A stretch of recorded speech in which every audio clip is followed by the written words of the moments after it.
Okay, we will go ahead and get started. Thanks for coming today to today's workshop. My name is Dee Dee Baldwin. I'm the History Research Librarian here at MSU Libraries, and I'm going to be showing y'all the two main parts of today's workshop. The first part is going to be how to set up a basic family tree and navigate it and use hints and that kind of thing. And then the second bit, we'll talk about some of the most common records that you'll be searching and some of the best techniques to best search those records to get the best results. If you know how to open separate browser windows, you might want to do that so that you can have me on one side and your browser window on the other side so you can watch what I'm doing and follow along at the same time. It might be a little bit easier that way. If you have a question at any point during the workshop, you can feel free to turn on your mic and just jump in. Or if you don't feel comfortable doing that, you can also type your question into the chat and I'll see it while I'm talking. And like I said, feel free to jump in at any time. This workshop is going to move pretty fast because I have a lot of material to cover. So if something goes by too fast for you, feel free to ask me to repeat something or show something again. I don't mind because, like I said, this does move kind of fast. All right, so let me switch over to my browser. Give me just a moment. And we're going to start off on the Ancestry.com website. So that's where we're going. And the first thing that I'm going to show y'all how to do is how to create a free account. If you already have an account, you can go ahead and log in and just hang tight for a second. And another thing to be aware of is they do have this free trial thing, but if you click on it and do it that way, they're going to ask you to enter a credit card, which is fine, but some people might not want to do that. Some people, you might be like me and you forget to cancel, so you get charged for it. So for whatever reason, if you don't want to enter a credit card, I'm going to show you kind of a backdoor way to create a free account, and that's the first thing that we're going to do. So on the main Ancestry.com website, I'm going to scroll all the way to the bottom, and there's a link down here at the bottom that says Support Center. So I'm going to click that link that says Support Center. And in the search bar here, I'm going to do a search for free account. And currently it's the second result in the list. It says creating a free Ancestry account. You're going to click that link. And then right here by the number 1, it says click here. So we're going to click here. And you just fill out this quick little form with your name, your email address, and whatever password you want to use for your Ancestry account, and then click continue. So while I'm waiting for people to do that, I'm going to log in to my little demo account, and I'll wait a couple minutes for anybody who's creating an account. So I've got a question. So for this free account, we can use like a Gmail account, or do we have to link it to MS State? You can use any email address you want. Thank you. Mm-hmm.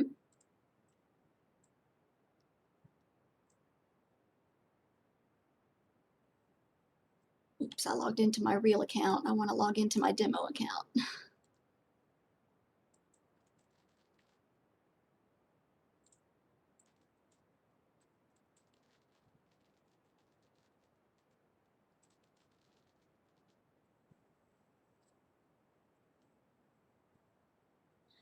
Once you create your account, you should be on a page like this, or if you're logging into your account, this should be the type of page you're looking at. If this is not what you're seeing, just go up to your URL bar and type in Ancestry.com to go back to the main page, and this is what you should see. So I'll just wait another minute to give people time.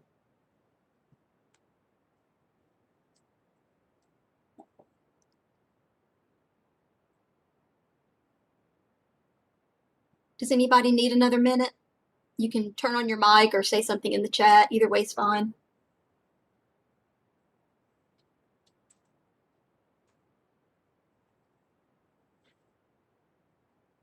Okay. So before I get started showing y'all how to build a family tree, let me say something real quick about the difference between your regular Ancestry account and searching records on MSU.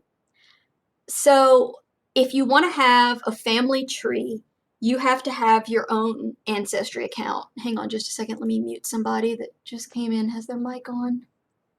Oh, it's already done. Okay.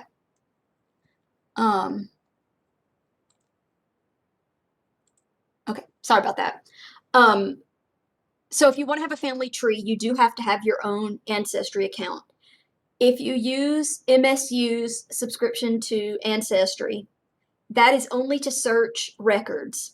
The reason for that is because everybody on Ancestry has their own family tree. And so not everybody at MSU can create a family tree on MSU's Ancestry account. There would be tons of them. So it's only a subscription to search records. So hopefully that'll clear up any confusion. And I'll show y'all a little bit later how to search records through MSU's account. So right now we're going to talk about getting started on your family tree. So everybody should be on this page, and you're going to see here they have another green button to start a free trial. If you do it this way, it's going to ask you again for your credit card, but you don't have to do this to start your family tree. You can come up to the top of the page and click on the word trees and then choose start a new tree. So we're going up to trees and start a new tree. And it's going to take you to this little page where you start building your tree. So the first thing you're going to do is add yourself. So you just click this little box here and enter the information it asks for. They do have standard formats for dates and locations. So if you start typing a date like this, you can see that it's going to pop up and it's going to suggest their standard format, which is the date and then the abbreviation of the month and then the year. You don't have to use their standard formats. It just makes your tree look better if you do. So like I said, if you start typing it any other way, it'll suggest a format to you. One way you definitely don't want to write dates is, for example, like this. And you can see that when I entered the date that way, it came up with 2 suggestions. And the reason for that is because in a lot of countries, especially in like England and Australia, they say the date first and then the month. So if you enter the date this way, it doesn't know if you're talking about March 4th or April 3rd. And I have seen so many family trees and so many genealogy sites that have dates done this way, and you can never be 100% sure which one they mean. So don't do dates this way. So I'm gonna enter my date, and then when you start typing a place name, it's gonna suggest a place name in their standard format. And the way they do dates is they do the town, and then the county or parish, and then the state, and then USA. And then I'm going to click save, and there I am. The next thing it's going to ask you to enter is at least one parent. So we're going to go ahead and add ourselves and then add at least one of your parents.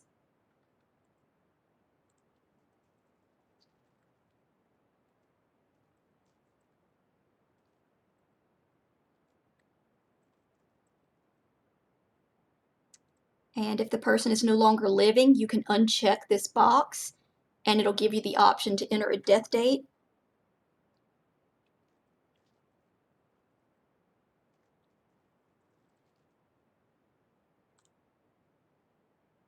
And save.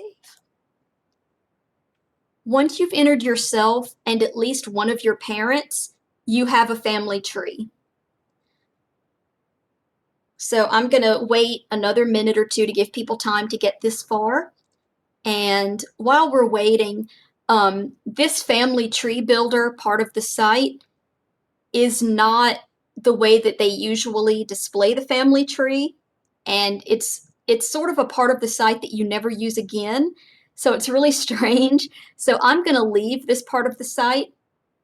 So once you've entered yourself and at least one of your parents, I'm going to come up to the address bar and just go back to ancestry.com. And then this is where I will wait a second to give people time.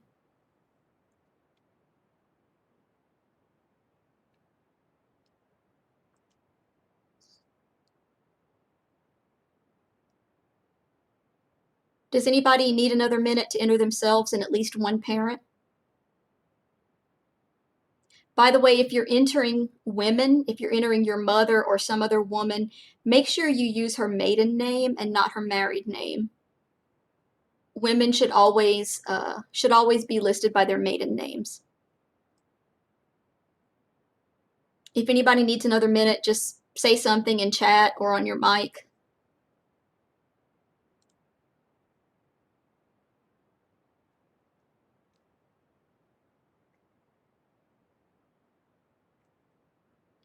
Okay.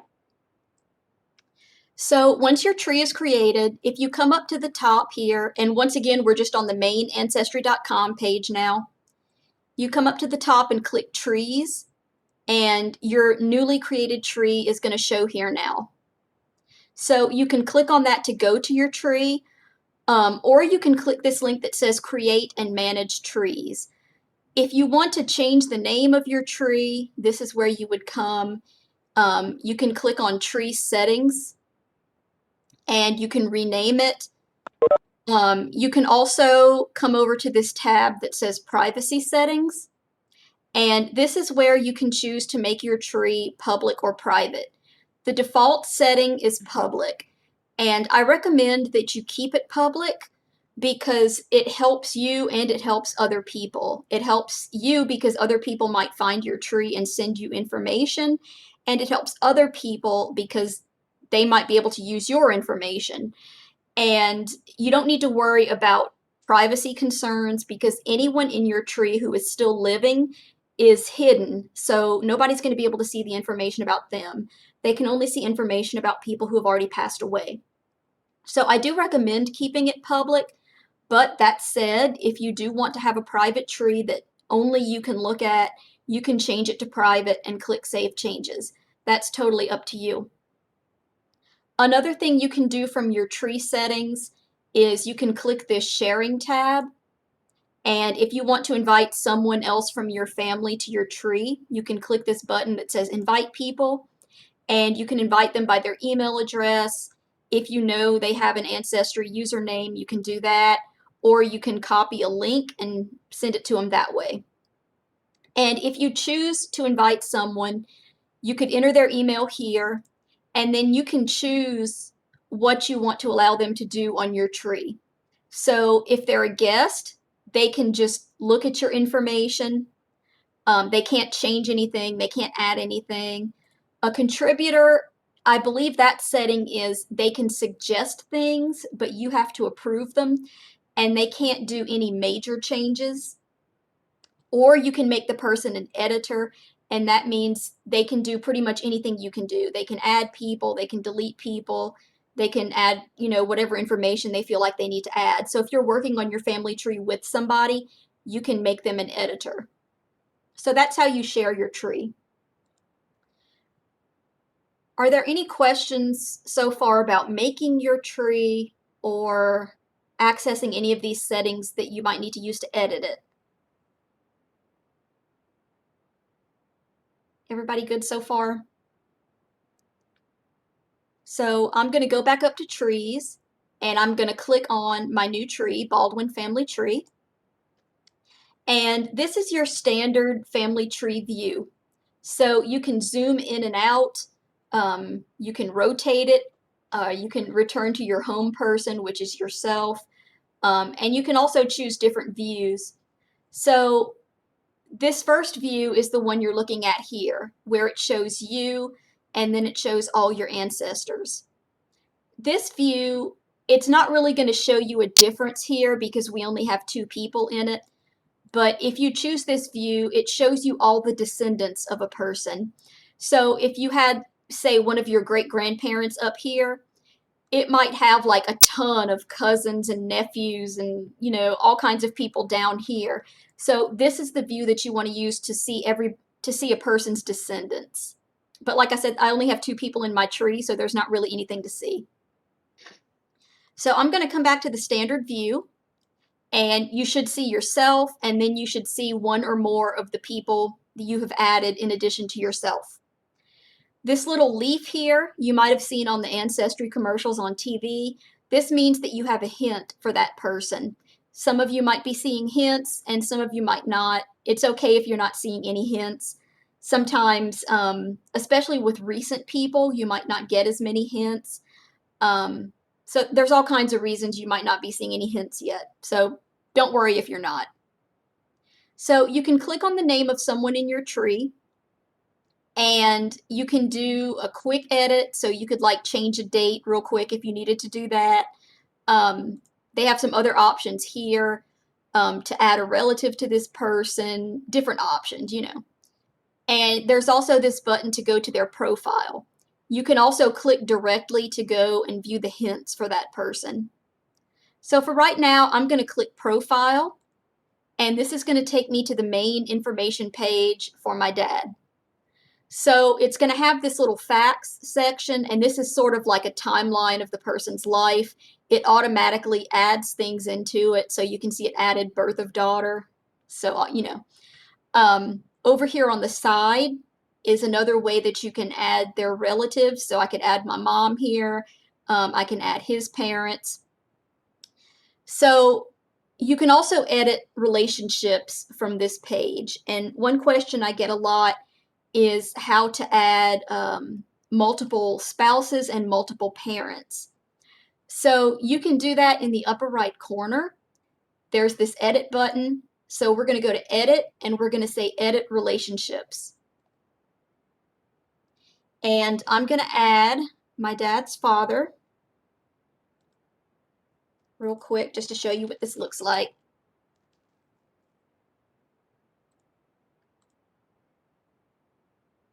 So you can see once I've added a parent, I have this new drop-down box where I can choose what kind of relationship I want this to be. So you can have biological, adopted, step, foster. They have a bunch of different options. So if you had, if someone's mom got remarried, or they had a stepmother or whatever, you can add their biological parent and their step parent and their adopted parent, however you want to do it. So that's how you edit relationships, and you can also add more than one spouse if you want to. Also from this page, you can also change the relationship to their kids if you need to. So if I was adopted, I could choose that here. If you want to add pictures for someone, you can click this tab that says Gallery. And then from there, you can click the little button to upload media, and then you can add pictures the same way you do to any other website that you've used. So let's go over to the Hints tab and look at, it's telling me that I have 10 hints. So I'm going to click on Hints. And I just want to talk real quick about some of the different types of hints that you will get. So if you have hints showing up on your tree, you might be seeing something similar to this. One of the most common types of hint you're going to get is the Ancestry member trees. These cannot be used unless you have a subscription. So if I click review here, it's going to take me to a page where it's going to ask for my credit card information. So you can only use Ancestry member trees if you have a subscription or if you're using the library's account. Either way, be very careful with Ancestry member trees because they are very, very, very, very often inaccurate. I cannot stress enough how often they are inaccurate. So if you're kind of stuck and you're just looking for a hint, then you could, you can look at the information on someone else's family tree. And if you add that information and you get records start popping up to support it, then it's probably accurate. But please don't take people's word for it. So that's that kind of hint. Just be very careful with Ancestry member trees. You might also get hints that are photos. In this case, I'm getting suggestions for photos that I've uploaded to my real family tree on my other account. So you might get photos. You're going to get some hints for record sets that you need to have a subscription to use.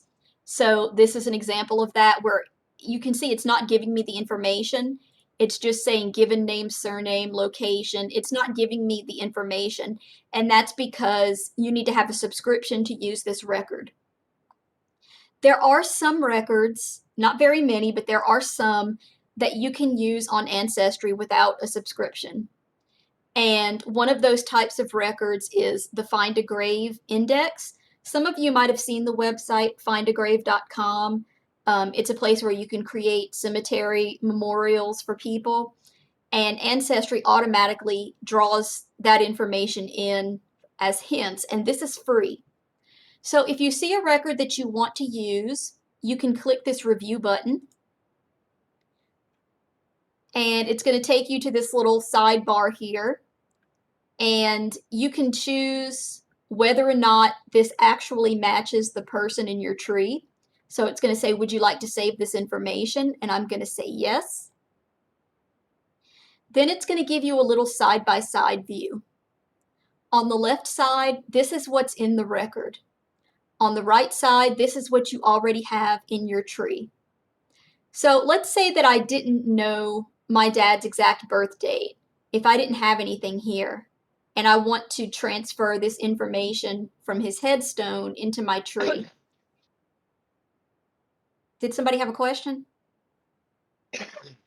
I'm hearing somebody. Let me just turn a mic off. Okay, I think somebody just had their mic on. So I could click this box, and if I check that box, it transfers the information into my tree. And then I can also uncheck it if I change my mind. So if you want to transfer information, you can do that. So I'm going to click continue here. And that hint has been accepted into my tree. So now I can close this. And the good thing about the free records on Ancestry is that you can attach them to your tree. And let me show you why you would want to do that. So I'm going to come back over here and click on the tab for facts. And remember, this takes you to the main profile page for a person. When you attach a record, it starts showing up under your sources. And it's very, very important in genealogy to keep track of your sources. So when you attach a record, Ancestry keeps track of it for you. And I can come back at any time and click view, and it's going to show me the information that was in this record. It shows you how to cite it. So if for whatever reason you need citation information, you can do that. If the record has an image associated with it, this one doesn't, but if it has an image, you can click on that to view the original record. So that's what's nice about being able to attach records. And so I always tell people, like, if you're really serious about getting into genealogy, you sort of almost have to have a subscription to Ancestry just to access their records and to be able to attach records to people.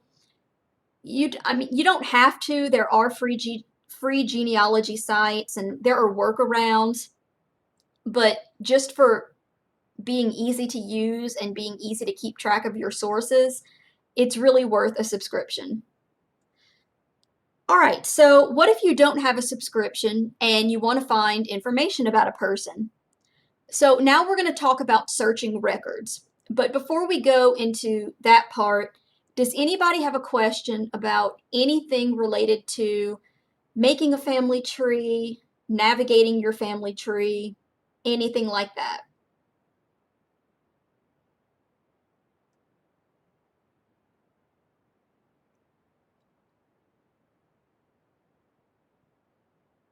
Okay. Well, if you think of something later, you can still ask it later. So now we're going to move into searching records.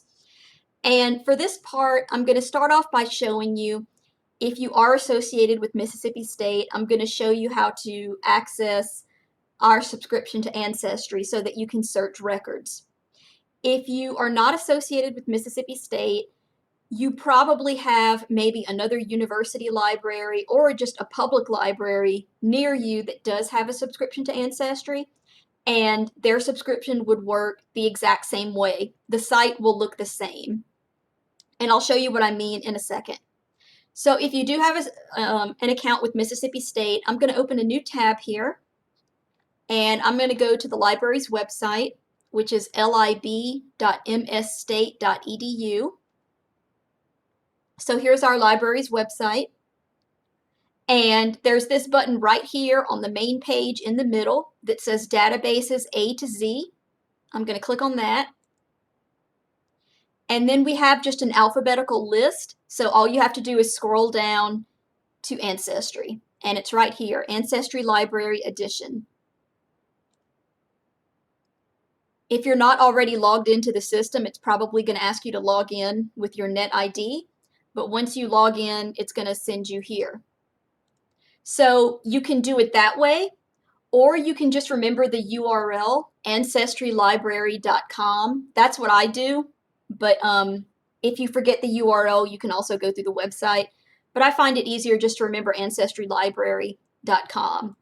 So whether you're accessing this through Mississippi State, or if you're looking at it at your local public library or whatever library is near you, the search page is going to look exactly like this.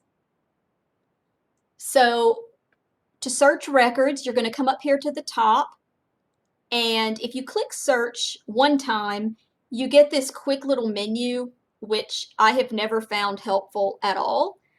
But if you click search twice, it takes you to this really nice detailed search page where you can search by location. It has different types of records organized by category. It's just a really nice search page. And I want to show you, I'm going to click really quick onto the Ancestry.com tab over here. It's the same thing. If you click search once, you get the little pop-up menu. If you click it twice, it takes you to a search page.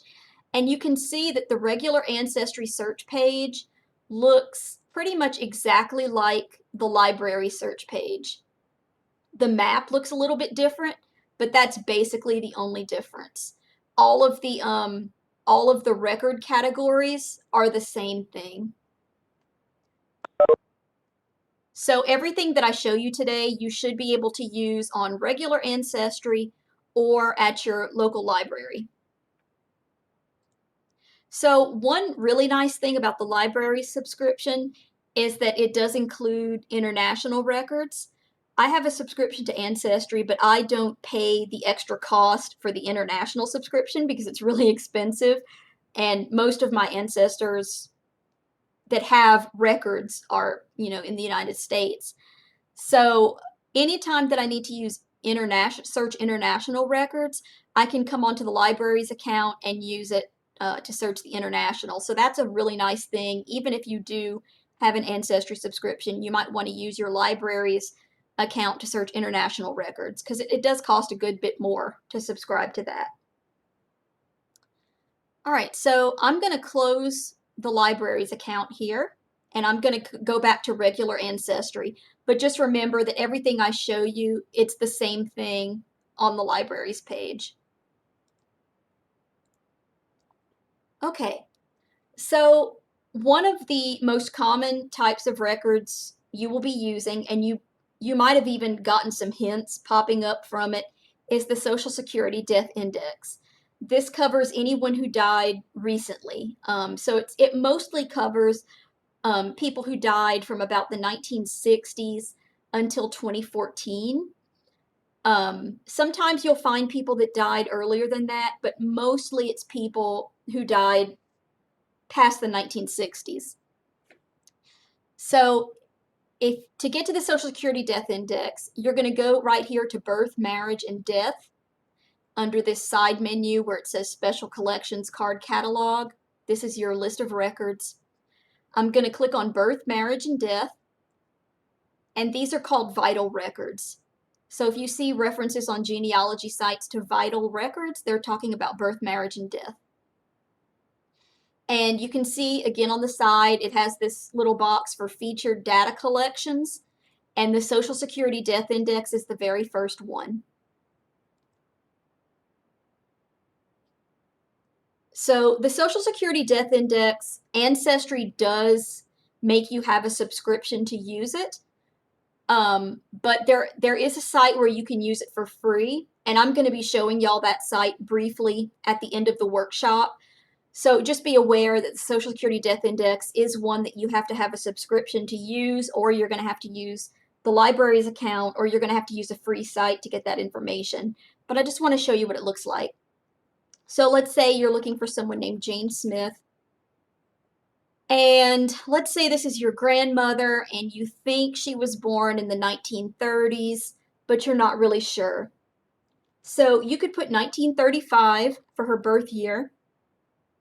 And when you enter a year, you're going to get this little thing that pops up that says exact. You can click on that and it lets you choose a date range of plus or minus 1, 2, 5, and 10 years. So if you think she was born in the 30s, you could put 1935 and then choose a date range of plus or minus 5 years. And that way it's going to search from 1930 to 1940. If you really have no idea, you can use plus or minus 10 years. Sometimes I have done searches where I wish they had plus or minus 20 years because I just really, really have no idea. But the most it goes up to is plus or minus 10. So you do get a 20-year range. So I'm going to look for everybody named Jane Smith that was born in the 30s, and this should give me a bunch of results. So it does let you see the list of results, but it is hiding the information from you because, like I said, this does require a subscription to use. It does show you the year that they died, but all of the other information is pretty much hidden. One thing to be aware of on the Social Security Death Index is where it says last residence. A lot of people use this as the place where the person died, and that is not always accurate because what last residence means is it's the last address that their Social Security check was sent to. So some people don't die at home. Some people, their Social Security checks might go to one of their kids' house while they live in a nursing home. Sometimes a person dies in the hospital in another city. So your last residence is not the place of death. So just be aware of that. Some people use it as that, and it's not exactly accurate. So that's the Social Security Death Index. You're probably going to get a ton of hints for this record set, and you won't be able to attach the records without a subscription, but you can search the library's account, or you can search a free website and get the information from there and add it to your tree. So you will be using the Social Security Death Index a lot. So I'm going to go back to the search page, and once again, I'm going to come up to the top and I'm going to click search twice to come back to our nice little search page. The next type of record that you're going to be using a ton, probably more than anything else, is the census.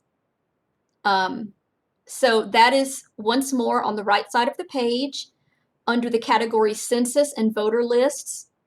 You're going to see the first one. It's going to say U.S. Federal Census Collection. I'm going to click that link. And it starts you off with this search form. I don't advise using this form because it searches every census from 1790 to our most recent census, which is 1940. And you are going to get a ton of results that you don't want, and it's too much to go through. Some of my biggest advice on searching the census is to be very targeted in your search, which means searching for a specific person in a specific census year. The only time I would recommend using this form is if you're really, really having trouble finding somebody and you just want to throw everything at the wall and see what sticks. Otherwise, I don't recommend using this. So you can scroll down, and this is where you can target your search by picking which census you want to search. So I recommend starting with the first census that the person would be on. So for example, if you're looking for someone who was born in 1895, you're going to want to start searching for them in the 1900 census and then go more and more recent until you find them. but obviously you can search the census however you want. And you are going to have hints popping up to help you with this. You're not going to have to manually look for all of these people. So, and another thing to point out is just because someone is not coming up in the hints doesn't mean there are no records. It just means that the machines are having trouble making sure that that's the same person, especially if it's someone with a common name or someone with a name that would be easily misspelled. So there are some census years that are especially important that you need to be aware of. First of all, the 1850 census. 1850 is the first census year that they listed everyone in the household. Before this census, they would only list the head of the household, who was usually a man, and then everybody else in the house would just be a tick mark. So they would have like males age 5 to 10, females age 35 to 40, and they would just be tick marks. So if you're looking for someone before 1850 or who was married before 1850 or who would have been a kid living with their family in 1850, you are not going to find their name on the census. All you're going to find is their parent's name. And if you don't know their parent's name, you're out of luck. So for people like that, you just have to find their names. You have to find their parents in other records, birth records, headstones, cemeteries, obituaries, that kind of thing. You're not going to be able to find them listed with their family on the census. 1850 is the first year where they listed everyone in the household. 1870, this is the first census where you're going to be able to find most African Americans. Before 1870, the only African Americans who were listed on the census were free people of color. So if they were enslaved, you're not going to be able to find them until 1870, which is really, really frustrating because it's a brick wall for sure. And then our most recent census is 1940. They're released every 70-something years. So the 1950 census is actually going to be released next year. So all the genealogy nerds are really excited about that. But for right now, until next year, our most recent census is 1940. You can see with these little green buttons that Ancestry lets you use a few of these for free without a subscription. So you can use the 1880 census and the 1940 census without a subscription. The website that I'm going to show you later that lets you use the Social Security Death Index for free, it also lets you search every United States census for free. And of course, also you can use the library's subscription to search these records. Another thing to be aware of are the 1850 and 1860 slave schedules. Some people think that these would have the names of enslaved people on them, but they don't. All they have are the names of the quote quote owners, and then it has just tick marks for the people that person was enslaving. So they'll have genders and ages, but they won't have names. They're just going to be tick marks. So unfortunately, these are not lists of names. All right, so let's search the 1880 census since that's a free one. I'm going to click 1880. And I'm just going to do a search for a common name. I'm just going to do Robert Smith. And you never want to put too much information on any of these search forms. If you put too much information, you're not going to get any results. Just put as much information as you think is necessary to bring up this person. So let's say this Robert Smith, you think he was born around 1870. So once again, when you enter a year, it's going to give you the option to set a date range. And in this case, I'm going to choose plus or minus 2 years. I am going to tell you that on the census, you should never, unless you're just looking for someone with a really common name and you're getting way too many results, you should never search for the exact year. And that's because census birth years are pretty much always off. They're always off by usually at least 1 year. And that's because when they went by, they didn't say, what year were you born?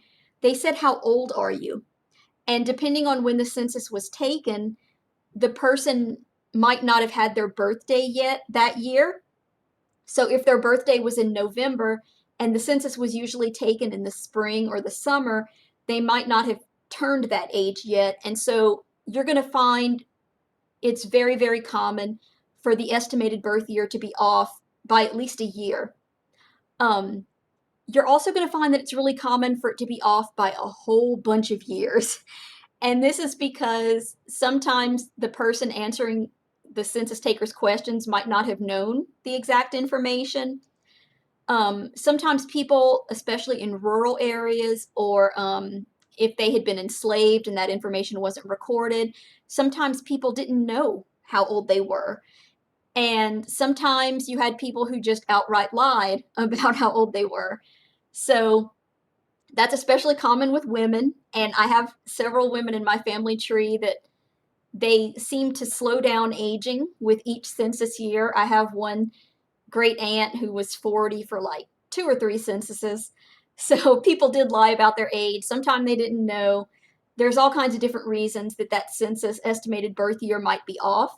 So don't let that throw you. If all the other information matches, like the names of their parents, check out. If you know some of their siblings and their siblings' names, check out. It's probably the right person and it's just a mistake or a lie. So don't be too thrown off by estimated birth years. So I'm just going to say I'm looking for this guy, and I'm going to put a range on it of ±5. And I'm going to say I think he lived in Mississippi. Actually, let me use a county because I want to show you something. If I think he lived in Oktibbeha County, I can choose that location. Once again, if you start typing a location, it's going to suggest it to you. So I'm going to choose that. And they have this exact thing also with locations. So if I click on that, you can set your search to search exactly this place. You can do the county or adjacent counties. If you're really not sure, you can use the whole state. You can do state and adjacent states. And if you really just have absolutely no idea, you can search the entire country, which I don't recommend doing if you're searching for a name like Robert Smith because you're going to get a ton of results. So I'm going to say county and adjacent counties. And let's just see what we get. Scroll down. I'm going to click search. So we're getting a Robert Smith in Oktibbeha. It's going to show you their estimated birth date, and it's going to show you their birthplace. Once again, don't take the census's word for it.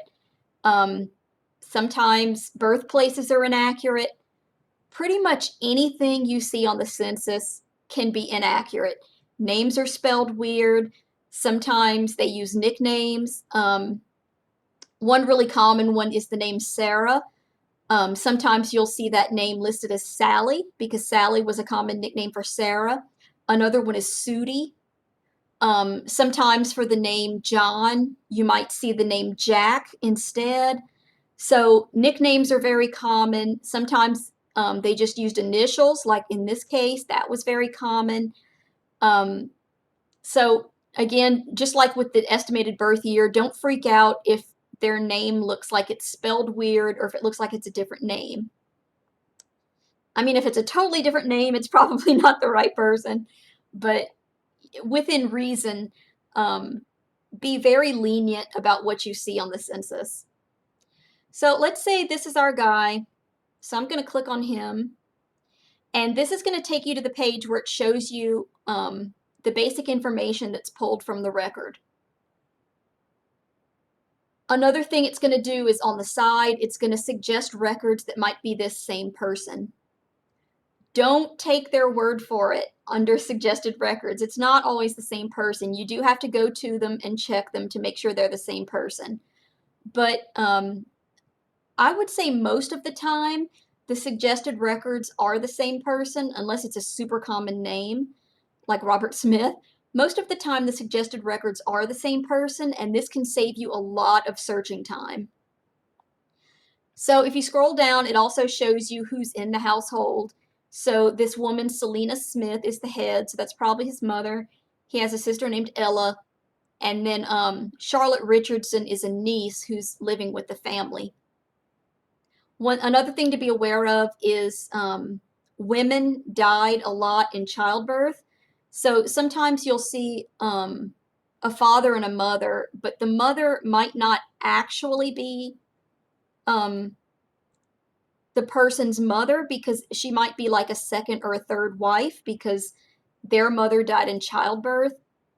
So just be aware that sometimes the person that you're seeing as a parent might be their stepmother and not their biological mother. So you can view the original image, and I do recommend doing that. Any record that you can use, that you can view the original image, you want to do that. And I'm going to show you this with another record set in a second where it's especially important, but it's also important with the census.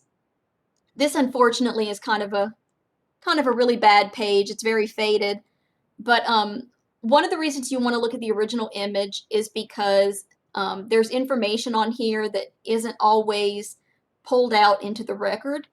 So there's some censuses where the occupation isn't pulled out. In the 1880 census, it is, but there are some censuses where you have to go to the original image to view what the occupation was.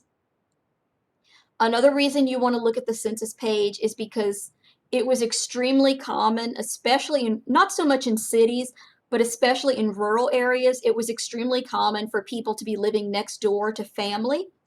And so looking at the original image and scrolling a page before and a page after, just look at who they were living next to, because sometimes you can find other family members living right next door to each other, in-laws, cousins.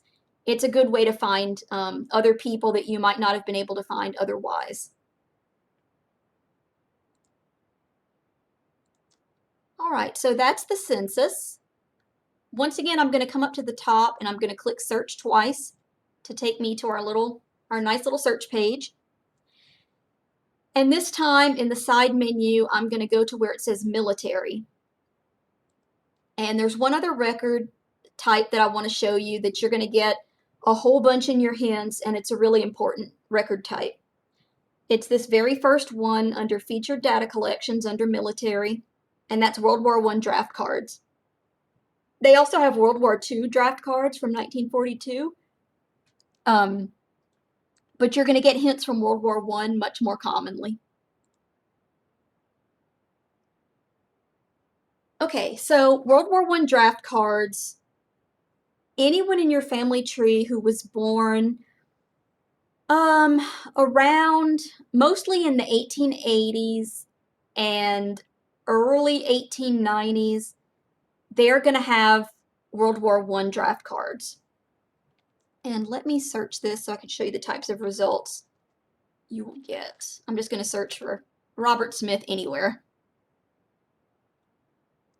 So unfortunately, this is another record set that you have to have a subscription to use. But once again, it's another record that's free on the website that I'm going to show you in just a minute. And also, obviously, you can search it on the library's account. So real quick, I'm going to log into my real Ancestry account so that I can show you the World War I draft cards because they're really cool. And they're a great example of why you always want to look at the original image. Just bear with me a second. Smith again. So there's a couple of really great things about the World War I draft cards. First of all, any young man of a certain age had one. Second of all, it shows an exact birth date, which you don't get on the census. And you do have to keep in mind that these are not always accurate, but sometimes it's the only date that you might get for someone. Another thing that's really cool is that in a lot of cases, they give you the guy's middle name. And once again, this might be the only source that you have for a man's middle name. So I have a whole bunch of ancestors in my tree that the only way I know what their middle name was is because of the World War I draft cards. So let's say we're looking for this Robert Bruce Smith. I'm going to pick him because he's in Mississippi. I'm going to say View Record. And it's going to pull out some basic information here. But if we click on the image, there's a lot more information. So first of all, it asks the person what their job is and who their employer is. So in this case, this guy was a merchant and he is self-employed. So a lot of times it'll tell you who their boss was if they weren't self-employed. This section of the card, this particular card doesn't have it. It's about half and half. About half of the cards right here, it'll ask them the name of their nearest relative. And so sometimes you can get a parent's name or a wife's name right here. This is one of the forms where it's not done that way. Another thing that's really cool about the draft cards is that if the man could write, you get his original signature. And that can be really cool to have, especially if you don't have it from any other source. If the person could not read and write, there will be an X here. That's how they signed their name if they couldn't write. But in this case, this looks like this guy could write, and so that's his actual signature. And over on this side, this would have been the back of the card. It sort of describes the basics of what they look like. And then if they had any types of disabilities, those would be listed here. I've seen some kind of funny ones here. I've seen one that was missing a toe. I've seen one that was missing a finger. Sometimes you'll see that the guy was blind. There's all kinds of different things you might see here.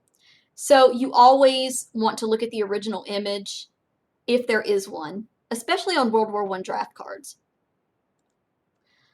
All right, so the next thing I want to do with the last few minutes is I want to show you a website where you can use all of these records for free. But before I go over there, does anyone have a question about any aspect of ancestry?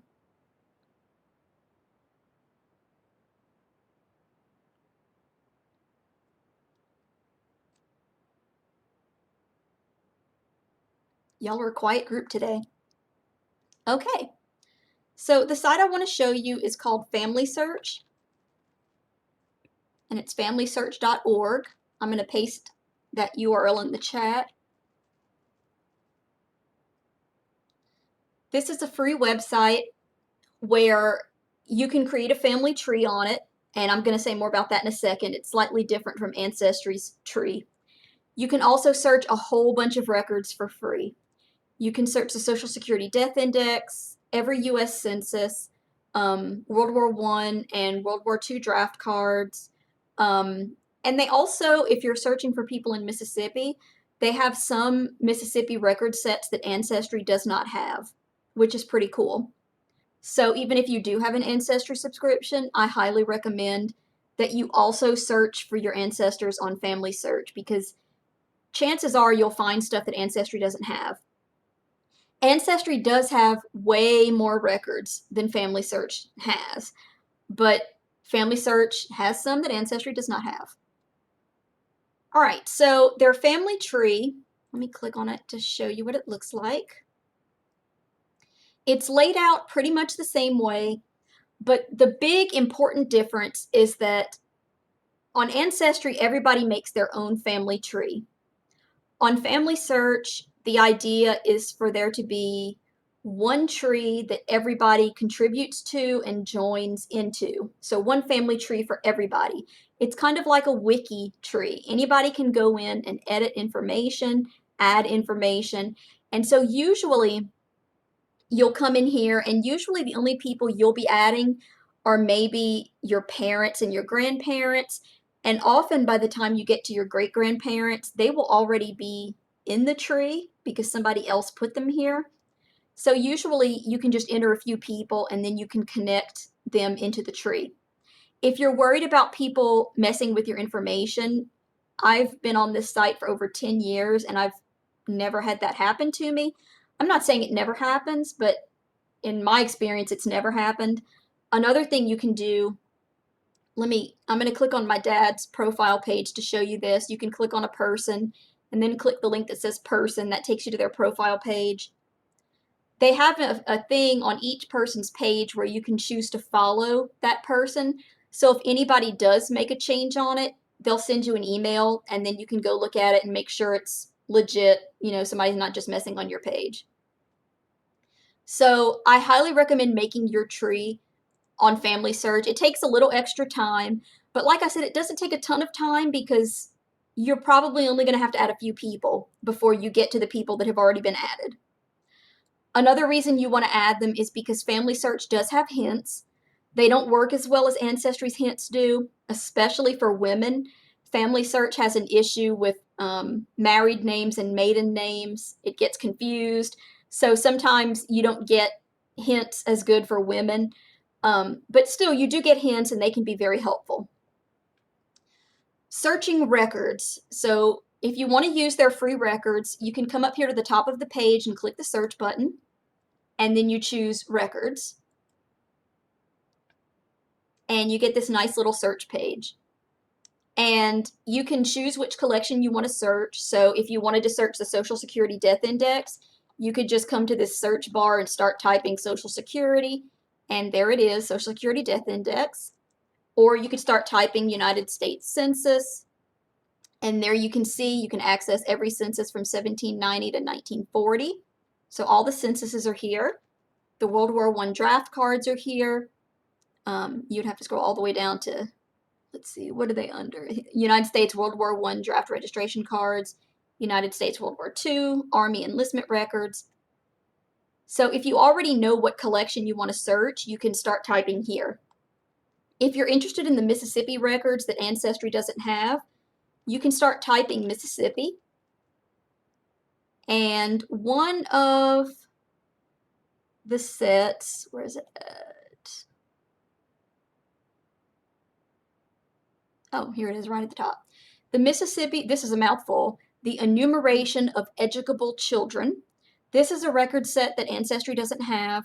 It doesn't give you a ton of information. It just gives you the kid's name, one of their parents' names, an estimated age, and I want to emphasize very, very estimated age because sometimes people weren't in the grade that you might expect them to be in based on their age because of farming, agriculture. You know how it was. So an estimated age and what year and where they were enrolled in school. Another set that is on here that Ancestry doesn't have is this one, Mississippi State Archives Various Records. This is kind of a hodgepodge of all kinds of records that they scanned from the Mississippi Department of Archives and History. And again, Ancestry doesn't have these. They cover all kinds of odd things. Some of them are military grave registrations. Sometimes you'll find probate and court records. Sometimes you'll find some voter registration records. So there's all kinds of odds and ends that sometimes you'll get lucky and find in these records. So yeah, if you're looking for Mississippi records, you definitely want to come to FamilySearch. I'm not as clear on other states, what records they have for other states that Ancestry might not have, but I'm sure if you typed in your state name, I'm sure you would find some. But I do want to point out Mississippi, not only because a lot of us live here, but because it's very hard to find Mississippi records online. Some states have great records. Like if you're searching for ancestors in Texas, you've got it made. They have birth certificates online, death certificates that list the parents and the mom's maiden name. They have marriage records that list the parents' names. They have divorce records. Texas is just a gold mine of online records. Mississippi, good luck. So I always want to point out to people that FamilySearch does have some Mississippi records that you might not find anywhere else. All right, and that is the end of my part of the workshop. So I'm going to open it up to questions, and